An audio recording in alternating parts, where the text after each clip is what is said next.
A great railroad at work is a title full of meaning.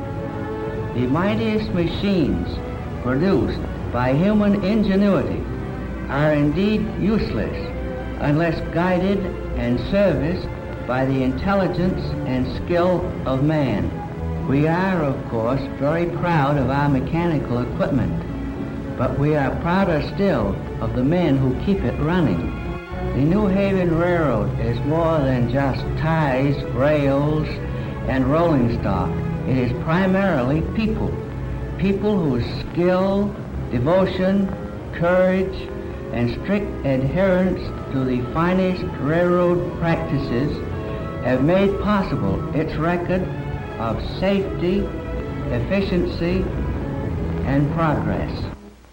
Right, Mr. Palmer. And now let's have motion pictures take us behind the scenes of a great railroad at work. We'll see two general phases: railroad operation and railroad maintenance.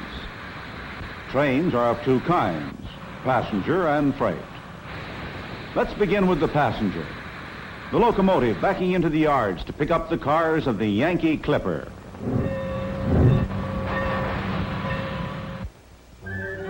The cars, meanwhile, have been made ready for the passengers, and having them clean and sanitary is Rule A in the art of railroading.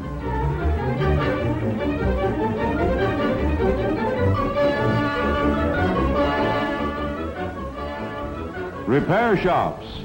Here passenger coaches, dining cars, and grill cars are brought to be repaired or rebuilt.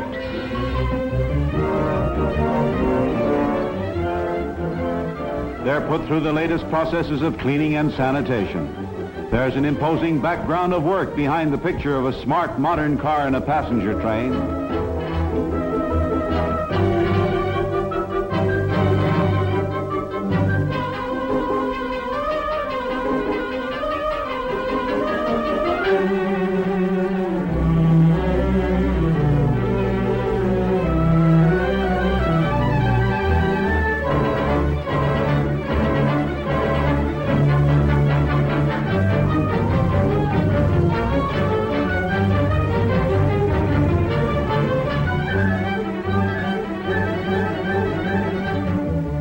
Sealing of car windows. And here we find a device of technical science to enable you to see better as you gaze at the scenery. Each streamlined window consists of two panes of glass held apart by rubber spacers. These rubber spacers seal the inner surfaces of the glass against the outside air.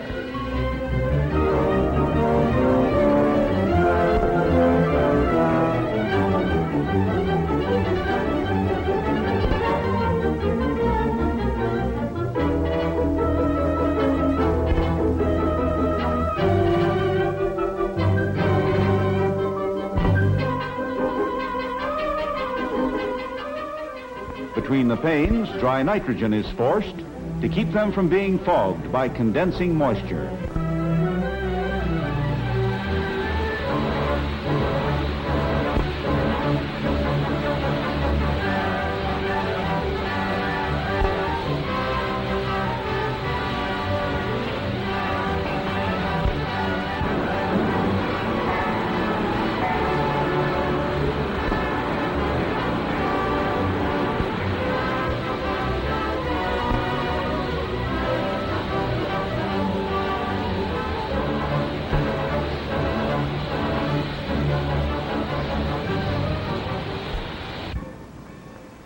Into the yards backs the locomotive to pick up the cars.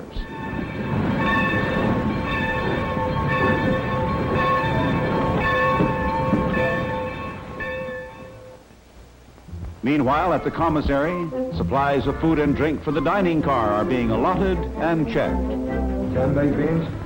Check. 4 tomatoes? Check. 6 porridges? Check. 6 figs? Check. 1 Rhine wine? Check. 2 palm wines? Check. 12 Manhattans? Check. 12 martinis? Check. Right. George?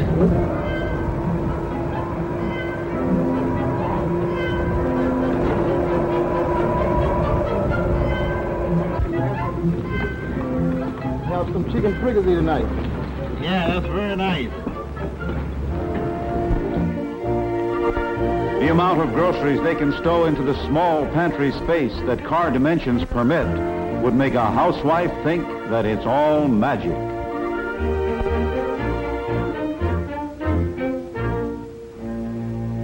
But then, as the ponderous locomotive backs gently and is coupled to the cars, we may reflect that there is a lot of magic in a railroad. The clipper pulls out of the yards on its way to the station. Everything timed to the second. On this railroad, hundreds of passenger trains are made up every day, in addition to hundreds of freight trains. They operate through southern New England day and night with a magic of timing.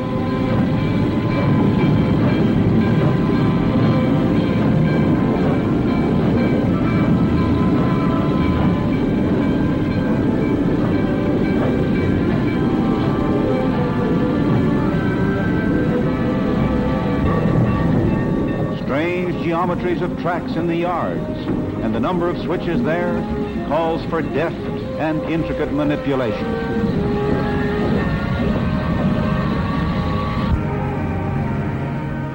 Into the station.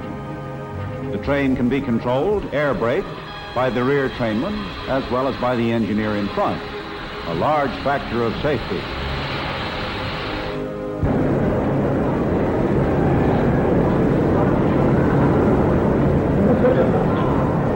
South Station in Boston. The old familiar scene, and never without a thrill. Passengers going to a train.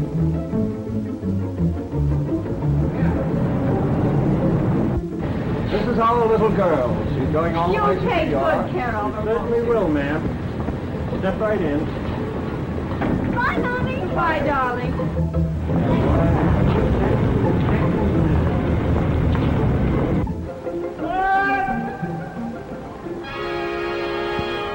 Hey, wait a minute. Right.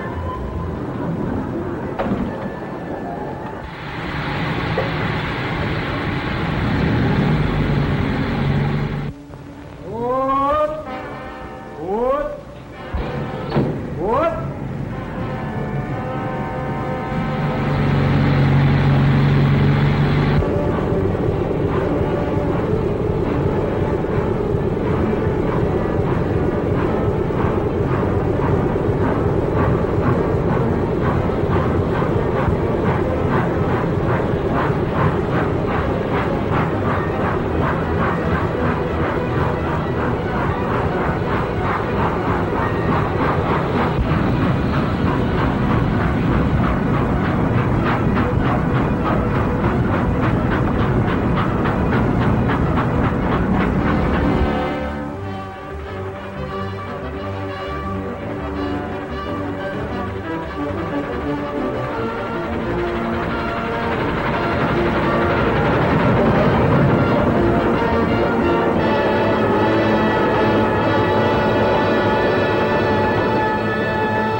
Woman in Boston buying a bicycle for her nephew in New York, and he'll get it the next day.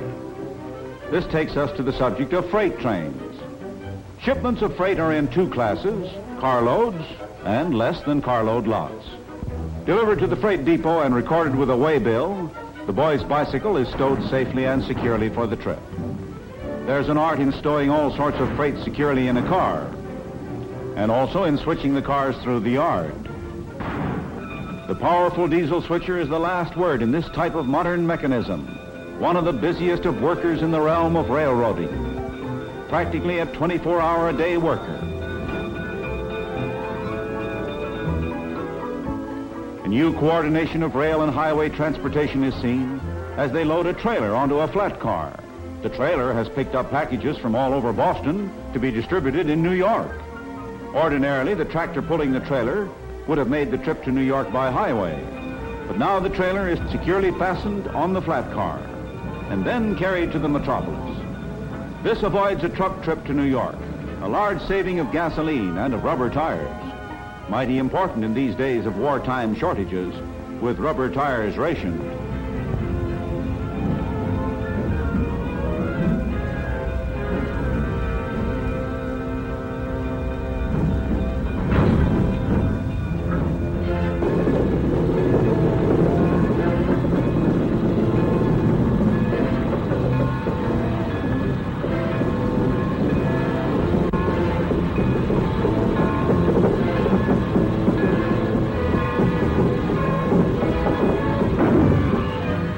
steam locomotive is coupled to the cars, and the theme is Industrial Products of New England on Their Way.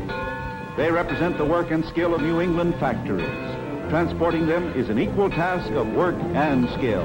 The mighty system of operations embodied in the speeding freight train. And the rhythm of the rails seems to sing, New England at work, New England on the move.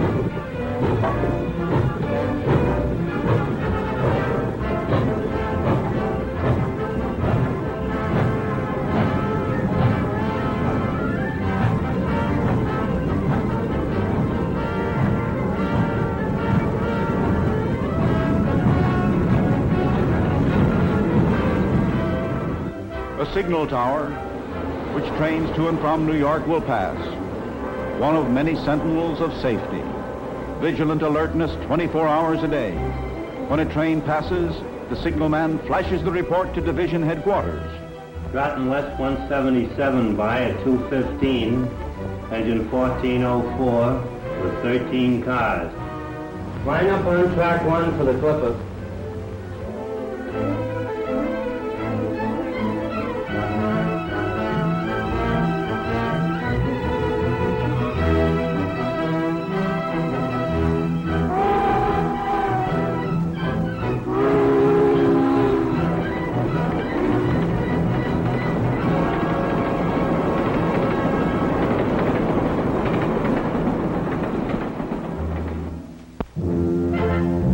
Freight angle intervenes.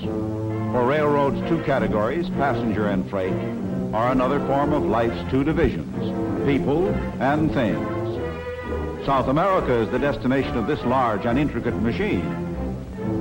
Carefully crated, it will go by ship, but first it must be taken by rail down New England to the harbor. An export angle of freight service. Industrial New England is of historic importance in the foreign trade of this nation.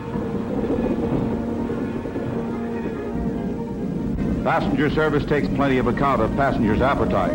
The grill car is for the less formal meal than the diner provides.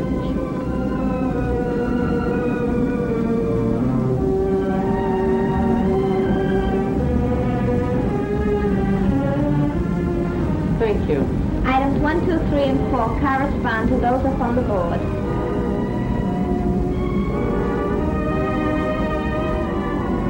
Do you suppose I could have that roast beef rare? Certainly. All right, then I'd like rare roast beef with mashed potatoes and peas. Would you like something to drink? Yes, tea with lemon. Tea with lemon, thank you.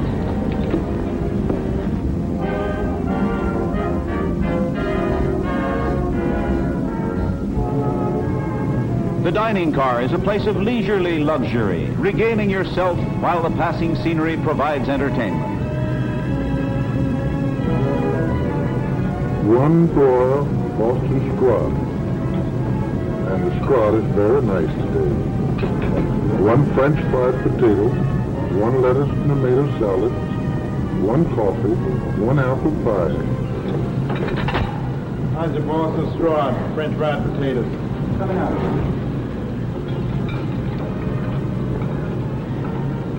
Up on the Boston scrod.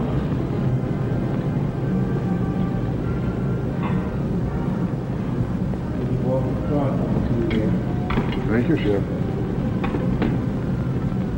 Pepper soup, please.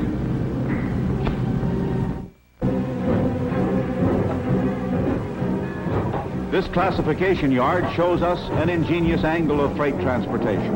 It has a sort of hill, which they call the hump. This hill is a key factor in what we'll see, the classification of freight cars. They are oiled while on the move, on their way up the hump. They go on to the top of the slope. The purpose of all this is to classify incoming trains so they can be reassembled as other trains, each to go to a different destination.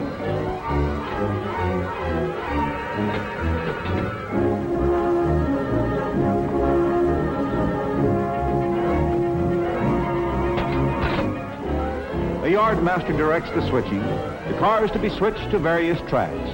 And on your second sheet, the 22 to 24, 43 to 33, 48 to 13. At the top of the hump, cars are uncoupled, and they roll down by gravity. Some cars would get up too much speed if it weren't for the retarder, a device for checking their speed.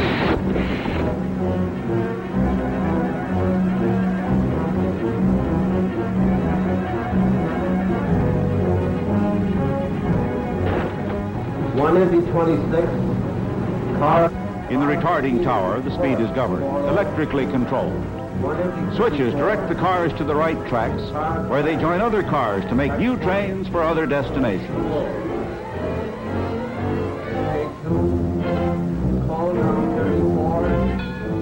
We see the crate of machinery for South America going over the hump. The train in which this car arrived consists of cars bound for different destinations. In the classification yard, it will join a train going to the harbor.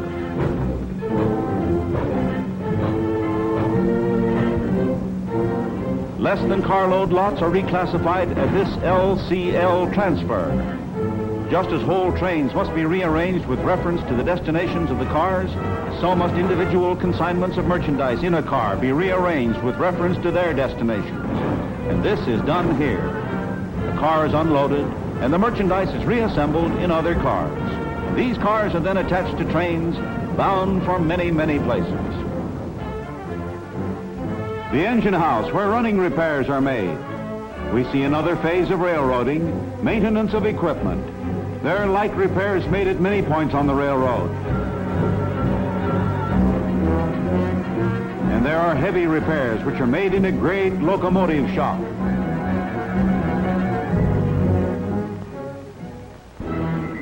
Here's a ponderous fantasy of fire and steel, the mighty forge of a modern Vulcan. All locomotives are overhauled periodically. Each one, after going from 120,000 to 400,000 miles, is sent to the shop for a complete overhauling.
Slip track is an oil track where overhauled locomotives get final tests. They can be driven many miles at all speeds forward and backward on a track that simulates conditions of speed. A monster locomotive, thoroughly overhauled, is a symbol of that factor so vital in all mechanics, all industry, maintenance. A mechanized army, for example, is as good as its maintenance, and so is a railroad. A locomotive must be serviced, and that occurs at many places along the line. It requires, for example, sand to give the big drive wheels traction when the rails are wet and slippery, and coal to be blown automatically into the firebox. The fireman just operates a lever. The coal pile is a mountain.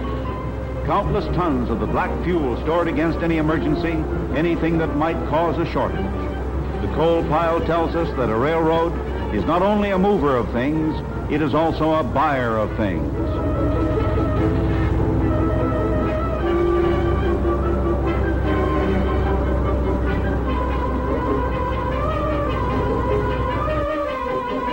This we see vividly at one of the warehouses, stocked with shovels, brooms, locomotive and car replacement parts, tools for track, shop and building maintenance, signal equipment, and countless other miscellaneous items a railroad needs. Ties go with rails as ham with eggs. As in the case of coal, the stocks of railroad ties are immense, a matter of acres. It takes more than 3,000 ties to make just 1 mile of standard railroad track. Lumber to hold up steel, and oil for fuel, for every sort of lubrication, and for paint. Salvage is a large activity. Everything possible is saved and put away for future use. Railroad economy.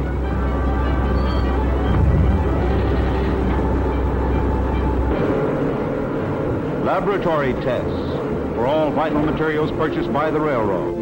Metals, for example, are subjected to exacting tests. In the chemical laboratories, the magic of modern alchemy is applied to the checking of the materials in the interest of safety, efficiency, and economy. And there's research here to find new things, new combinations, new ways of applying chemical science to railroading. The micrometallograph camera analyzes many materials for railroading with ultra-modern science. Vast amount of technology, research, experimentation is embodied, for example, in these exceedingly modern diesel road locomotives, which are capable of being used with equal effectiveness in either passenger.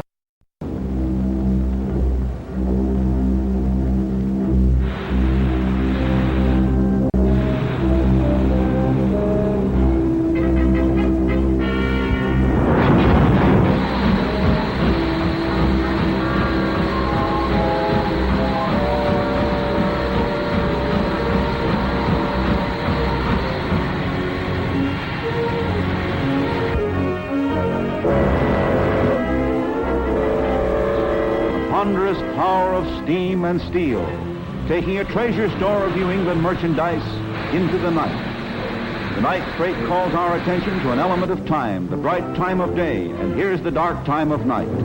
Railroading is on a 24-hour schedule. Despite the elements, and never mind the weather, be it fair or stormy, hail, sleet or snow, the night freight must go through.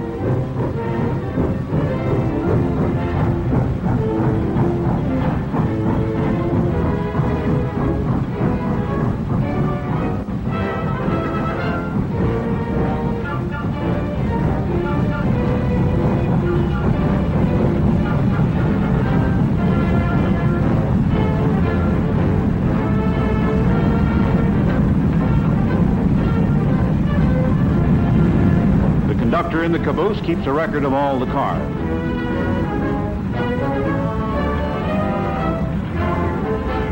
And the night freight seems to sing a song of work, a song with the refrain, every day, 24 hours a day.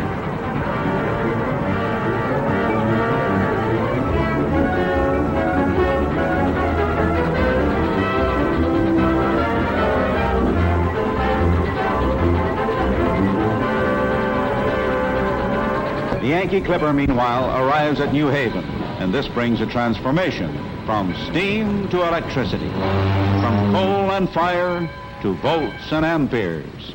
The steam locomotive leaves the train. From Boston and from Springfield to New Haven, the motive power is provided by superheated steam.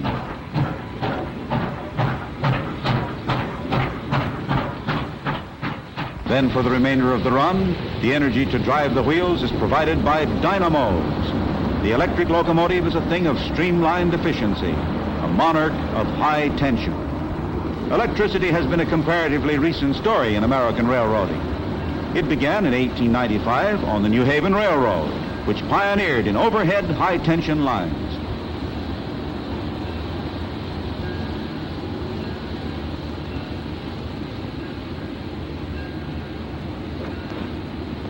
Now the Clipper goes speeding under electrical power. We're in a new world of railroading, a realm where 100 thunderbolts of Jupiter are harnessed to turn the wheels of trains.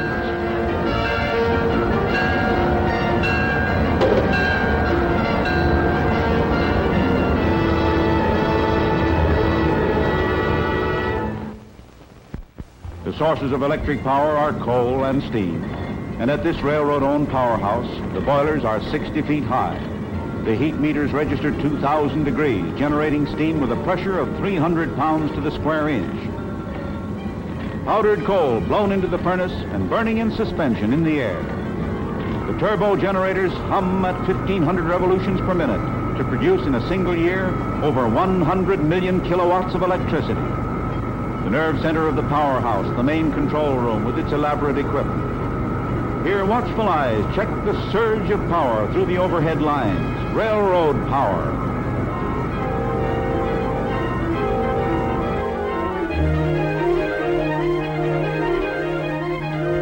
A masterpiece of roadbed construction and maintenance is this 4-track electrified right-of-way. Over it pass between 600 and 700 trains a day. The Yankee Clipper, now electrified, approaching the environs of New York, which means it will soon go underground because the tracks for miles proceed beneath traffic and beneath buildings of the metropolis. We pass into a subterranean world, a signal tower underground. Here more than 600 trains a day are guided in and out over the 107 tracks of Grand Central Terminal. 28 up H. 28 up H. 18 out D. 18 out D. 84 up D. 84 up D.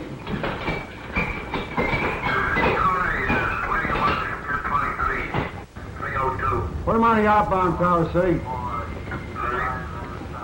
29 up I. 23 the way D. 23 the way D. Track G to track 40 with the Clipper. G to 40 with the Clipper.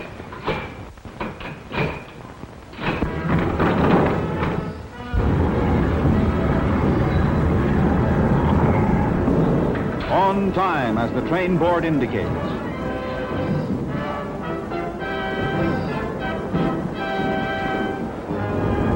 Here she comes, the Yankee Clipper.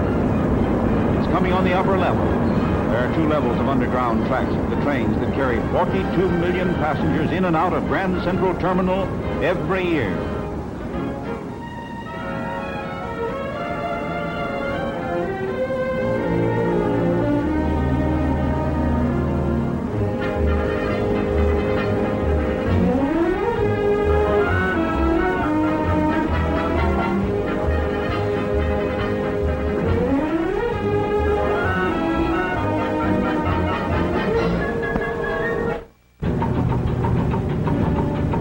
There's our boxed machine bound for Rio. From the flat car that brought it to New York, the railroad delivers the consignment on a lighter to its berth aboard the ship. The railroad owns 42 of those ungainly barges with the big derricks. They're strong and sturdy. Some of them can be loaded with 500 tons of freight.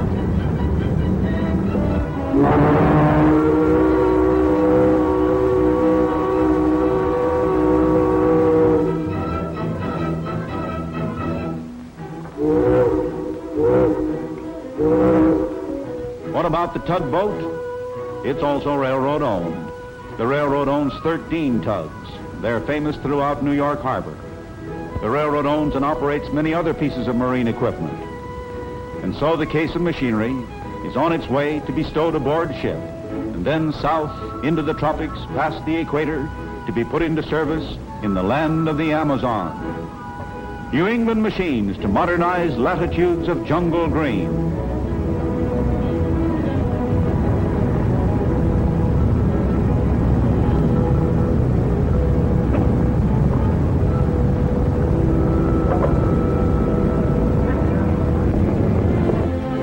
Joseph Sanders, 234 Western Avenue, New York.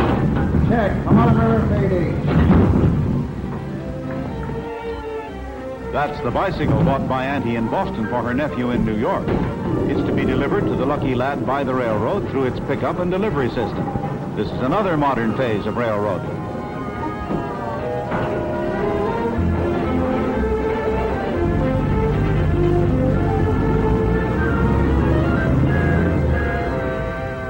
This is a water gateway for the interchange of freight cars between railroads. New York, the East River. When freight cars from New England are destined for points outside of New England, they may come here. They're to go over the lines of other railroads. And how is the transfer affected? We see a water phase of operation that you might not readily associate with a railroad. A car ferry, and the dock apron can be moved up and down to follow the tide. The car float arrives with cars from the New Jersey side. They're from points south and west and are destined for New England. Raw materials for the industries of New England. And the car float is locked to the dock apron.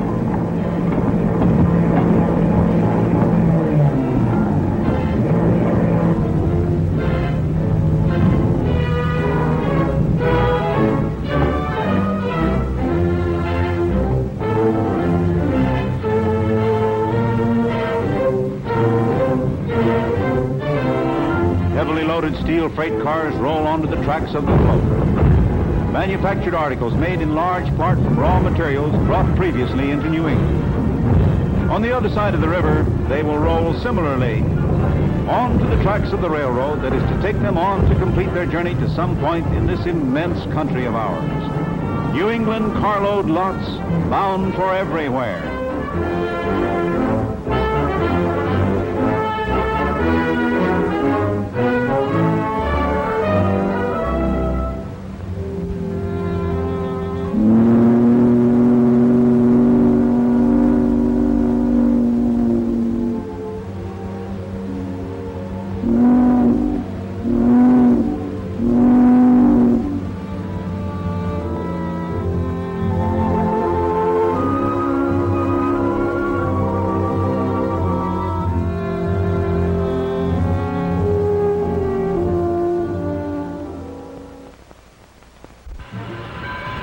This is a New Haven Rail Gateway up in New York State. It's another point where railroads meet and where freight cars are interchanged. Those are cars loaded with merchandise for New England, raw materials, and perishable food. Packing house and dairy products from Chicago and Kansas City. Oranges and grapefruit from California and Arizona. Onions from Texas. Meat from Sioux City.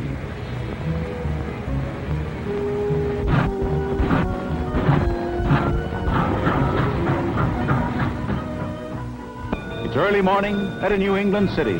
Freight cars full of fresh food. The beginning of the day, the right time for food distribution.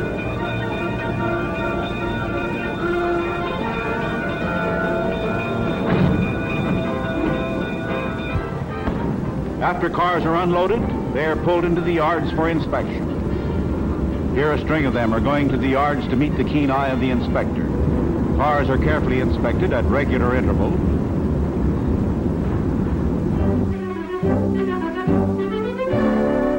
When something wrong is found, the car is tagged. Bad order, familiarly known as B.O. The car then goes to B.O. Brown's yard. Those are his real initials, appropriately. In the yard, light repairs are made. For heavy repairs, freight cars are brought to the back shops here. Wheels are pressed off the axles by the application of enormous pressure. Hundreds of tons. After being repaired to exacting standards of safety, wheels are pressed back onto their axles under pressure. No bolts or screws needed to keep the wheel securely in place. Just that enormous pressure.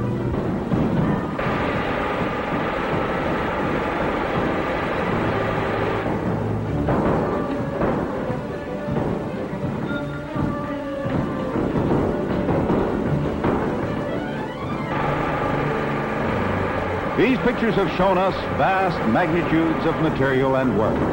They have revealed to us a complicated industrial system in action, a system of many interlocking parts, operation and maintenance, passenger and freight, carload and less than carload lots, steam and electrification, light repairs and heavy repairs. All these coordinated with a perfection of timing, the many parts working together harmoniously, a giant clockwork of transportation, an American railroad. All this is typical of the industrial genius of America. It is an example of that world-important thing on which this nation and our brother nations must rely in a perilous war of worldwide scope. Our victory depends first of all on the American gift for making giant industrial systems of production and transport operate with an amount of efficiency that no other nation can match. Such is the larger meaning of these scenes of a great American railroad at work. The human factor is the true source of all the mechanical wonder. It is as New Haven President Palmer told us, people whose skill, devotion, courage, and strict adherence to the finest railroad practices have made possible this railroad's record of safety, efficiency, and progress.